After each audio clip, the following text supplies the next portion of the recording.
Welcome to the Physician's Guide to Doctoring, a practical guide for practicing physicians, where Dr. Bradley Block interviews experts in and out of medicine to find out everything we should have learned while we were memorizing Krebs cycle.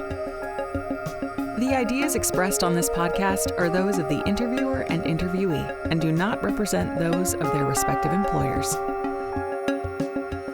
On today's episode, we speak to the Frugal Physician. She's an internal medicine physician that gave up the life of luxury because all that stuff was actually making her life worse. The stress of paying bills, not paying down debt, led her to downsize, not in the Matt Damon sense, and life actually got better. We talk about why physicians tend to live up to the expectations of others in terms of material goods, getting the house a physician should own, the car a physician should drive, rather than living up to their own expectations. And what are the most effective ways to be more frugal? How do you get on the same page with your partner? And after all this talk of giving up material goods, why you should buy the Instapot. Welcome back to the Physician's Guide to Doctoring. On today's podcast, we have the Frugal Physician, an internal medicine physician in upstate New York. The key to how she became the Frugal Physician is in her origin story. So if you would please introduce yourself and tell us how you became the Frugal Physician. Hey, thanks for having me on here. I really appreciate it. I was just a regular old primary care doc, actually internal medicine hospitalist initially.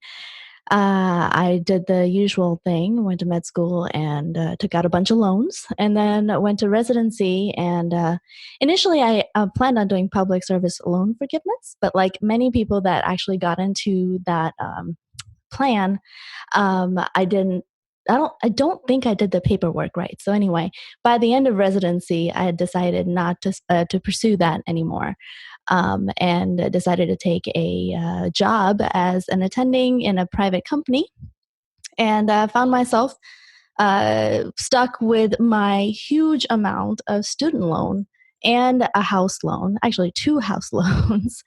And then I became a mom, and had to take maternity leave.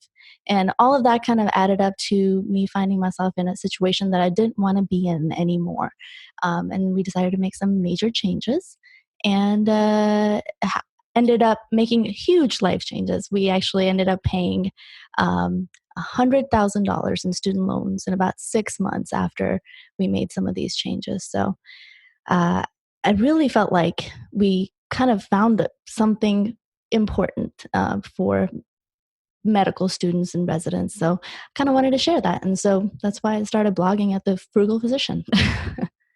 And I appreciate that so much because with some of my friends and colleagues, I find that they, even with significant incomes, some of them live paycheck to paycheck. And there are a lot of resources out there for us physicians, Passive Income MD, the White Coat Investor, that talk about the importance of investing wisely. But you can't even get to that step if you're spending all your money and not doing any savings. So I think before you even get to exploring those, you need to visit thefrugalphysician.com.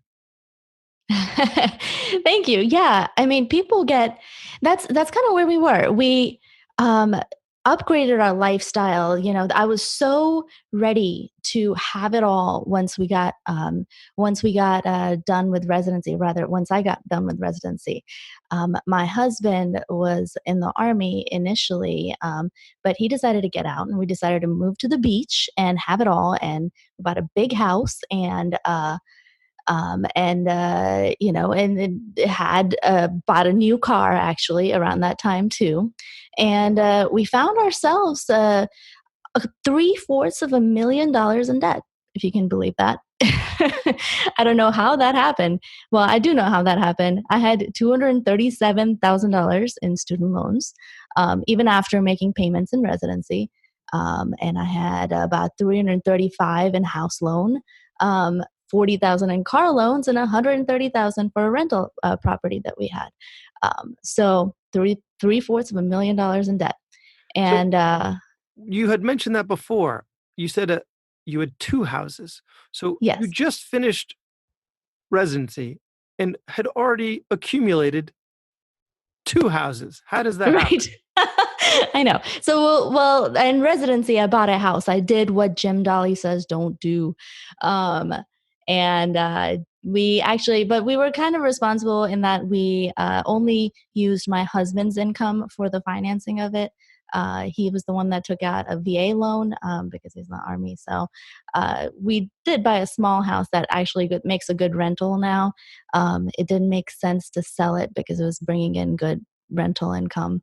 Um, or at that point, we wanted to make it a rental. So that's why we kept that. And in some ways, I think that makes sense. Some might argue that in buying a house for residency or an apartment, whatever the case may be, you do a significant amount of research before you buy it, right? Right. Right. And so, there are inefficiencies in the real estate market. And so you might have been able to capitalize on and find what you thought at the time was the best deal around, right? Otherwise, you wouldn't have bought that. And that is, if you're buying an investment property later on, you're probably not doing as much research for an investment property as you would have for the home that you're going to be living in throughout your residency. So I think there are some advantages to, if you have the means, to buying a home during residency, and then keeping it as an investment property. Yeah, it turned out to be a good buy because it has almost tripled in value in the last 4 years, 4 or 5 years. Um, yeah, yeah. We bought in a gentrifying neighborhood. It wasn't a place where, but it's a fabulous place, and I love it so much. And it's getting the attention it deserves now, and everybody wants to move there. So it's a good place, and we plan to keep it around for a long time. But moving away from all these decisions that I made to get us in debt, or we made to get us in debt, um, I found that, everybody told us we were doing great. We paid everything on time. We didn't have any credit card debt, but we were spending almost exactly what we were bringing in every month. We were really walking a very fine line and bringing in a significant attending income. We were still living paycheck to paycheck. And that was an eye opening thing. I mean, even as a primary care physician or a hospitalist, people whine about how little money we make, but we make a lot of money. I mean, the average, what's an average U.S. salary, like in the 50,000s, right? I mean, the Yeah. average primary care physician makes, 180 to $200,000. That's not a little amount of money. We should be able to be perfectly happy with that. But I think we set each other up, um, or set ourselves up in our mind to live this expectation of, that we have to be this high rolling Lexus driving, doctor. And if we're not, then we're not worth our salt, and that's what society sells to us. And that's what everybody tells us we should be. But it doesn't have to be that way. We don't have to, that's what I discovered is when we went through this journey, when we were so stretched, we were so unhappy because we had everything. We had the big house, we had the cars, but we were financially insecure. We had no investments. Our net worth was very negative. It was like negative $170,000, and that didn't feel good. And so we said, we got to do something. We've got to make a change, especially when I got pregnant and had to take unpaid maternity leave. And then I wrote a post about how that really messes up your finances, especially when you work in for a private company. That was kind of the turning point. I remember I was sewing a cover for my couch because I didn't want to buy one. And I was listening to Jim Dolly's book on audiobook. And I said, this has to change and we have to do something. And I said, I went to my husband. I was like, "How about we start a debt snowball, and try to change our situation somehow." So we both sat down and started off with just kind of listing what we were spending. And that's actually really hard to do, to go through your account and be like, okay, this is what we spent on food and this is what we spent on, gas. And thankfully, there are a lot of good resources out there now to help you with that. There are several apps like Every Dollar or YNAB. And actually, the bank that we use, USAA, actually does break down the kind of in a budget format, all your spending. So that's what we do. And we just transfer that to a spreadsheet. And we just started to go through our big line items of where our money was going. And that was, and that's that unsexy word that I don't want to say, but we came up with a budget. And really all that is you're just taking an account of what's happening with your money. That's all. And we decided to put a certain amount towards our snowball. So initially we started paying off one car, this our smallest loan. Once that was paid off, we paid off the second car, and there was a little bit of a drama there because we got in a car wreck and we had to replace the car. But in any case, and then once And we these got things will happen. And if you're living from paycheck to paycheck, then that puts a lot of stress on you and the marriage and the family, and it leads to a lot of unhappiness. You exactly, think that yeah, the car that you bought was gonna make you happy, and in fact, it it just does the doesn't. opposite. Yeah, it just doesn't. It's not there. I know it's like it's the everybody talks about that. All the older people that you talk to, all the wise people will tell you, happiness is not in stuff. Yet somehow we all keep seeking that out, and I don't understand why. Uh, it's the expectations I think that we're trying to live up to, but You mentioned that before, and I just wanna explore that a little more, that it's the external expectation. We talk about we have free will, right, right? We can make our own decisions to do what we wanna do. But at the same time, these external pressures are influencing your decision making. So it's really not as free as you think it is.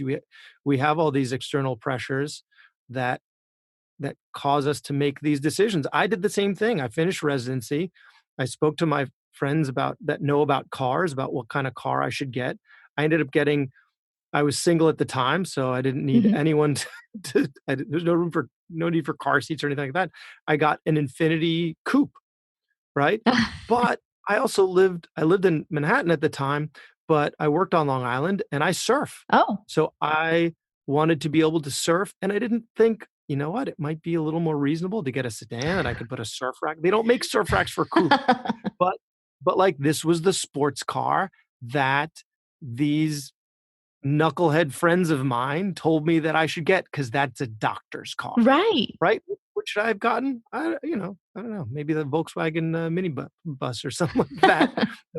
But right, it was those external influences that ended up making me less happy. So I had these, significant car payments for a car that I didn't even like because I wasn't able to do the stuff that I wanted to do. Yeah. Why? Because someone else told me. And yeah, and don't let me get my on my high horse. There's nothing wrong with a coupe, There's nothing wrong with a nice car.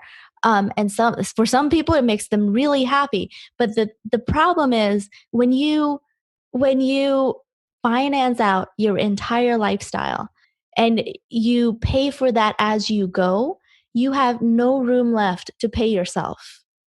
And that's the problem. When you don't have any room in your budget to make savings, that's when stuff becomes a problem. There is, and once you were financially secure and had a significant amount of savings, sure, Coop would have been a perfectly fine idea, right?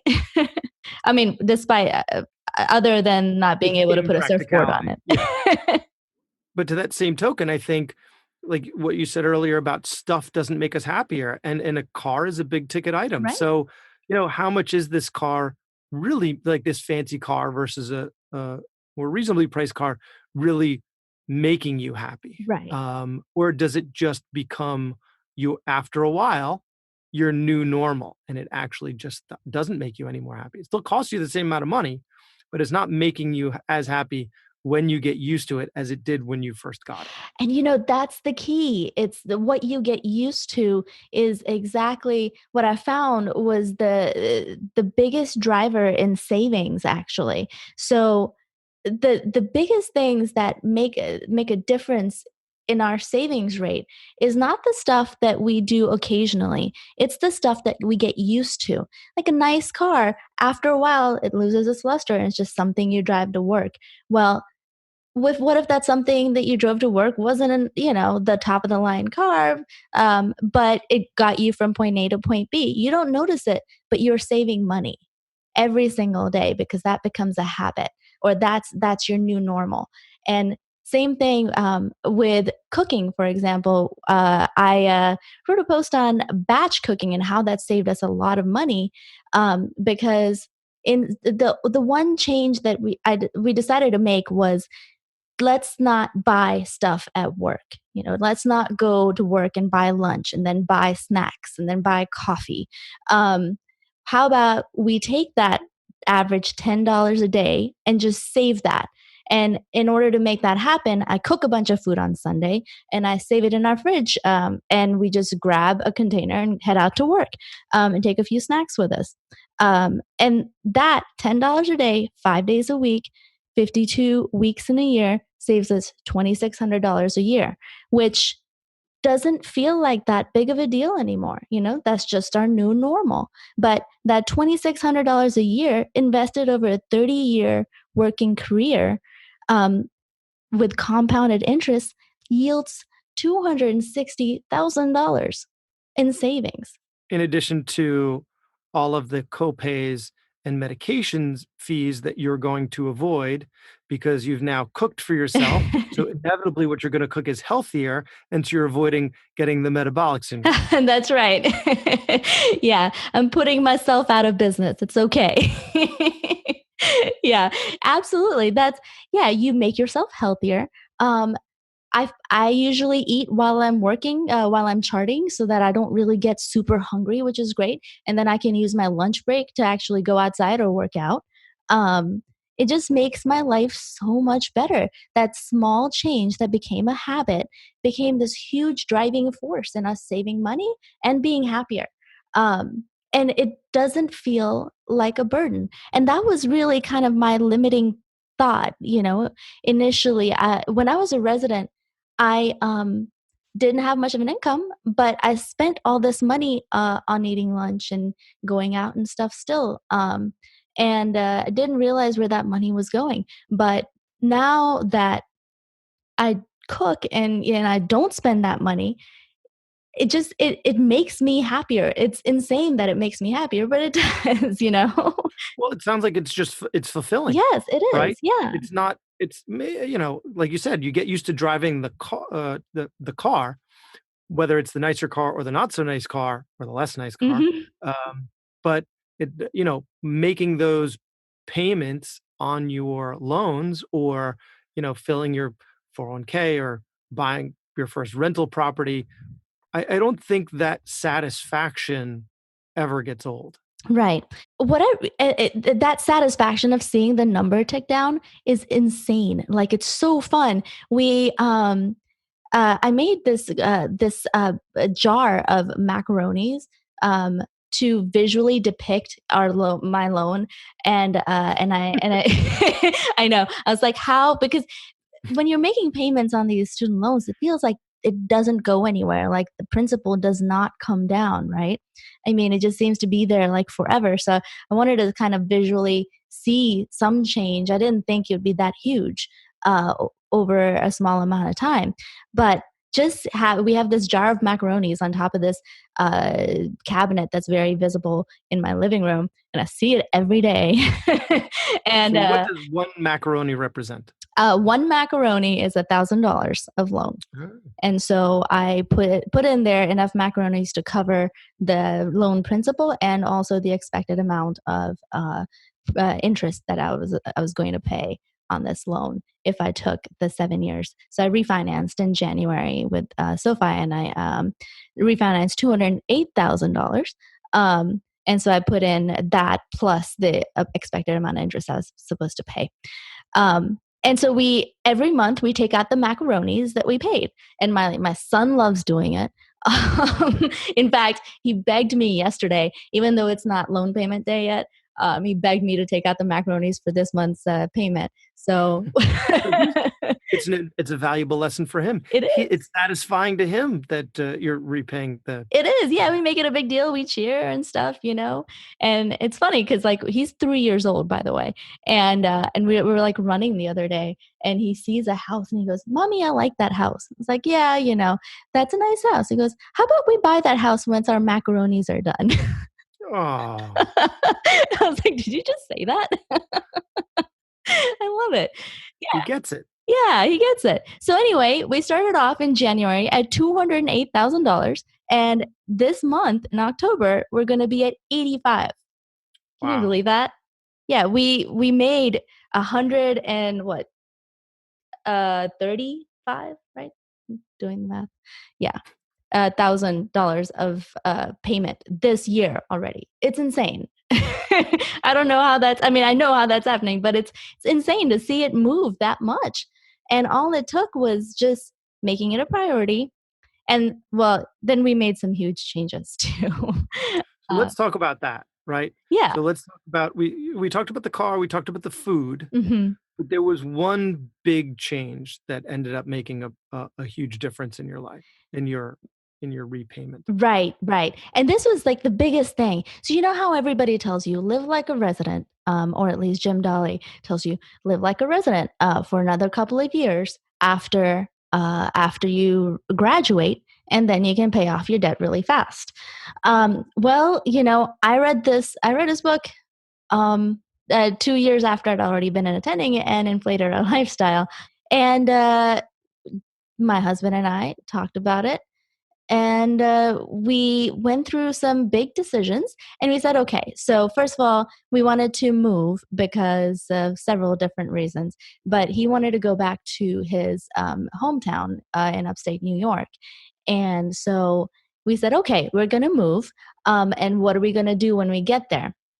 And thankfully, I posted this question to this really smart group of females on Facebook, Physician Women Finance, and everybody there. And I'm so grateful for them because I've actually run most of these decisions by them, and they've guided me correctly.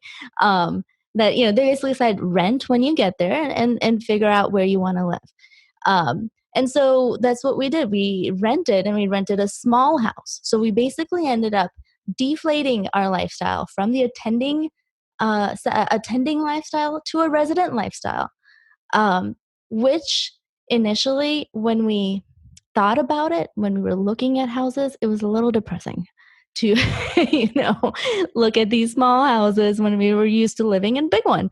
But that was the most painful part, honestly. Because once we got there, we moved into the smaller house, unpacked. The house was right next to the hospital. I could walk there. There was a backyard and a basement. Like we had everything we needed. And honestly, not a huge difference. Not a huge difference in our life at all. In fact, my happiness was a lot higher. I had less to clean, less to maintain. And it was a rental, so that we didn't have a bunch of unexpected expenses, which when we owned the house down south, which is where we moved from, that house, had hurricane damage every year. So it actually turned out to be really good for us. So we deflated our lifestyle, and that was the big thing. Mortgage or rent is such a huge ticket item. If you can cut that down, you really can make huge progress. And what I really wanted to get out there was it's never too late. If you're willing to make a change and take that little bit of a, ego hit and deflate just for a little bit, you can get these loans paid off really, really fast. And that makes such a huge difference. I think a lot of physician burnout is feeling like they're stuck, feeling like they're stuck with this huge mortgage and a huge loan payment, and there's no other job we can do that can really let us afford all of that. Would you agree, Bradley? Well, I think one issue, thankfully, your house didn't depreciate, Mm, right? true. So if your house had depreciated, like if you had bought it in 2005, Mm-hmm. we're trying to sell it in 2009, Yep. I think that would have been, you're kind of stuck, right? Right. I think there are situations in which it would be much more challenging to Yes. to to to to get yourself out of that situation. Absolutely. And Yeah. thankfully, you were able to leave that situation without such a major financial hit. Now, certainly there are things like closing costs and that you just have to eat it. Right. But Right. in your situation, it sounds like your biggest barrier was mental. And once you were able to get past that idea of having to give away this lifestyle that you thought you were giving up, Right. that actually moving in, you're fine. It wasn't as painful or as uncomfortable in any mean that you thought it was gonna be. It was just the idea in your head that Right. was the problem. That was the limiting thing. Exactly. Yeah. It's once we deflated, honestly, we actually had a small rental next to the hospital, and then I changed to primary care. We actually ended up not inflating, not buying. We were like, we're making such great progress on the loans. We wanted to just keep renting, um, so that we didn't have unexpected costs. And we found actually a cheaper house, and we moved there. So that's where we are now. And seriously, like as far as happiness goes, we're pretty at peak right now. Historically speaking, for me, it's the big ticket items, the house and the cars, and then the daily habits, the spending habits that you do thoughtlessly throughout the day that don't actually add anything to your life or the quality of your living. Those are the things that make the biggest difference when you want to save money. So you mentioned, creating that budget, right? Yeah. And I think my wife and I put it together a budget a while ago, and, it was fairly simple just because we use credit cards for everything. Uh huh. So when you use credit cards for everything, you have a paper trail, and you Right. can just go through the last few months of spending Yeah. and find out where you're spending that money. So Exactly. do you remember where those other issues were that you were able to adjust without significant change in quality of life? Yeah. So yeah, food was a big one. Groceries. Groceries. I love cooking and I love good ingredients, and I would spend way too much money grocery shopping.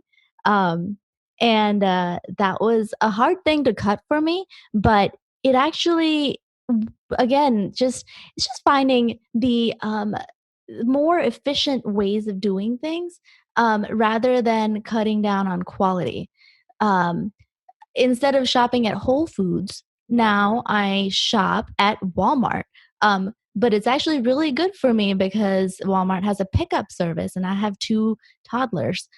So I can just order my food online and go park in a spot, and somebody brings the groceries out to me, and I don't have to take the kids out of the car seat. And, and that's it. They just load up my car and off I go. And it's like 10 minutes.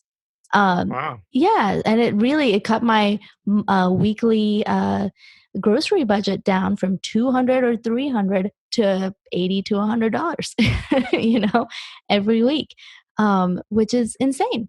But we still like invest in good produce. I'll still go to farmers markets, and we have a lot of farms around where we live, so we buy a lot of our fresh produce from there. And there's actually also a milk delivery service, which is so awesome. I love it. But it's, so we get good dairy as well. That sounds so rural. Milk You have a milkman or a We milk have a person. milkman.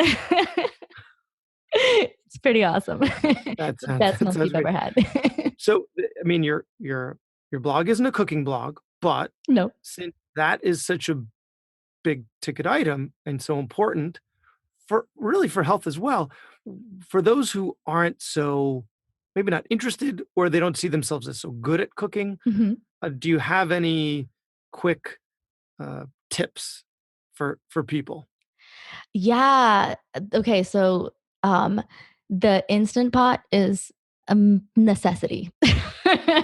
Is that so? We use a crock pot. We use Yeah. it. We use a slow cooker. Yeah. Is that different? Yeah, it's so the crock pot, it's a similar size and shape, the Instant Pot is, but the crock pot only has one function, it slow cooks.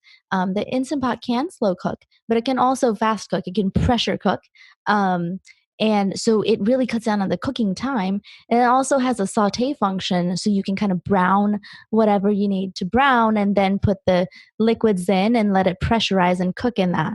Um, and, uh and it has a microprocessor, I think, so that it actually adjusts the cooking time to what you put in it. And it has like, so you say you're cooking chicken, you just throw chicken in there with whatever spices or some salsa or whatever, and close it and just hit poultry, and it'll come to pressure to exactly what it needs. It'll time it, and then it'll count down, and it'll be done. It'll beep at you, and if you're not quite ready for it yet, it'll keep it warm until you open the pot. So you could just put something in there, do whatever you need to do, and come back to it, and dinner's done. And it's pretty amazing. I love it. See, now I want to go out and buy it, which is complete anathema to what we're talking about here, which is not buying more stuff. I know.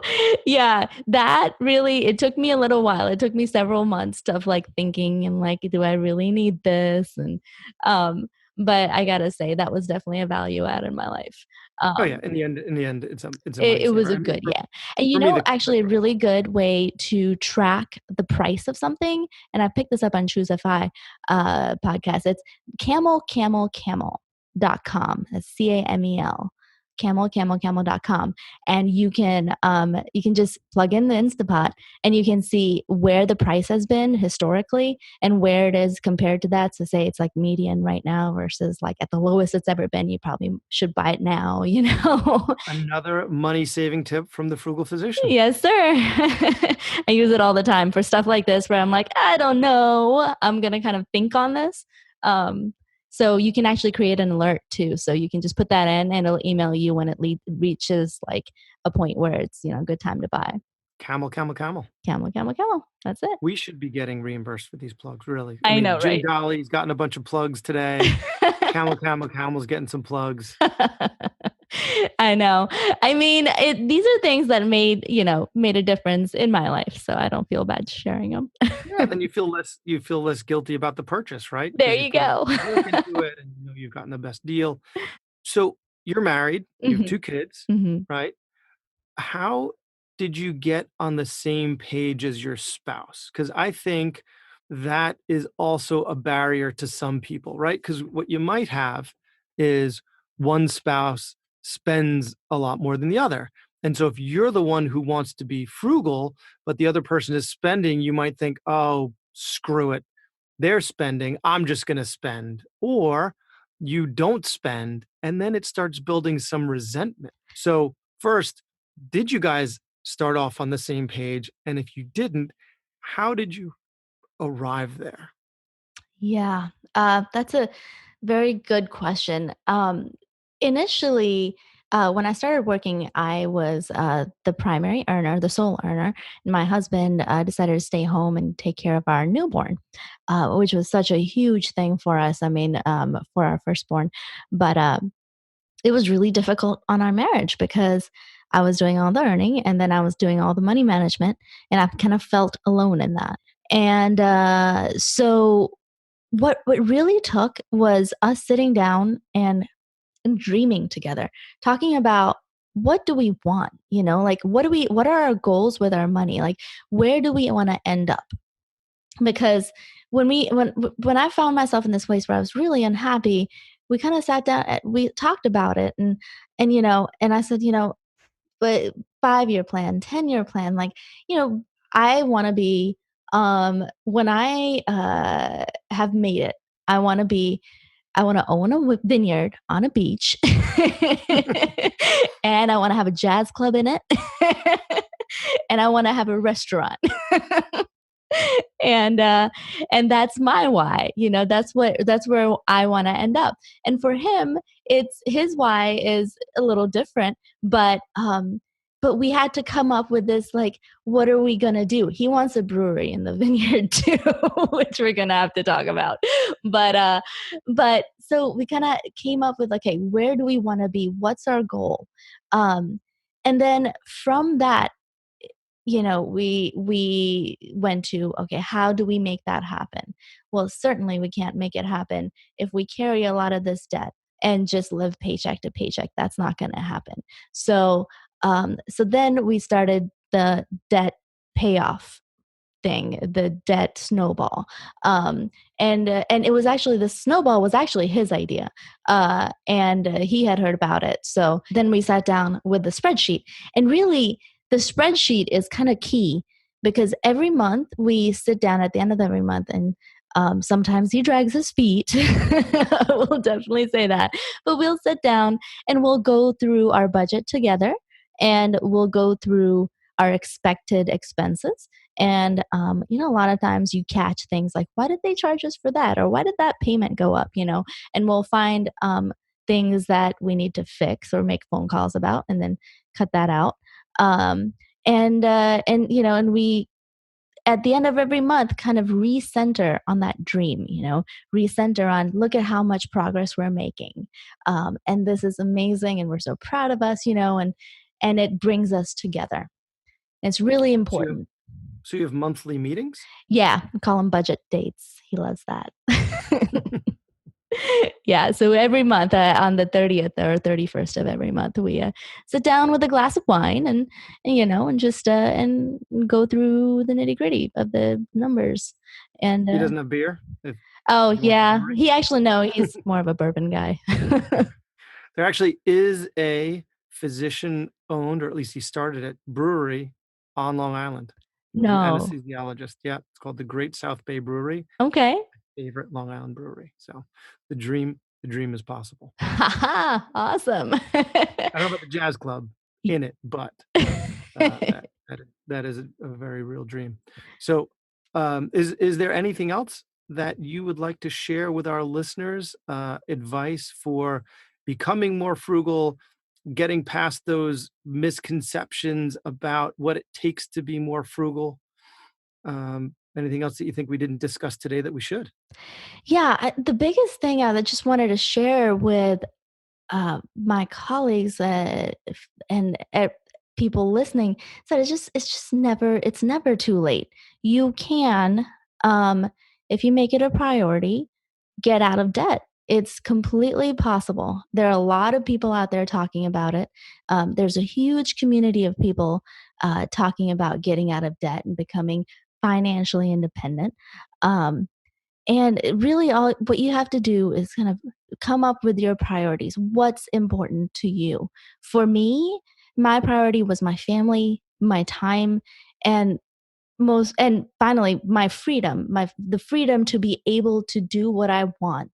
Because once I'm able to get out of debt, I feel like I can finally more freely advocate for my patients, do what I think is right without having the fear of someone telling me I might lose my job. I want to be in that place where that's not an issue anymore, that I can be a better doctor because I am not in debt and I don't need my paycheck, and I can do without it. Um, that's kind of my goal. And I think that can free a lot of people from the unhappiness that medicine can sometimes bring. And it really doesn't take all that much. You don't have to work a ton of shifts, or lose time with your family. If you're willing to make just a few changes in your lifestyle, in your everyday habits, you can make some significant progress.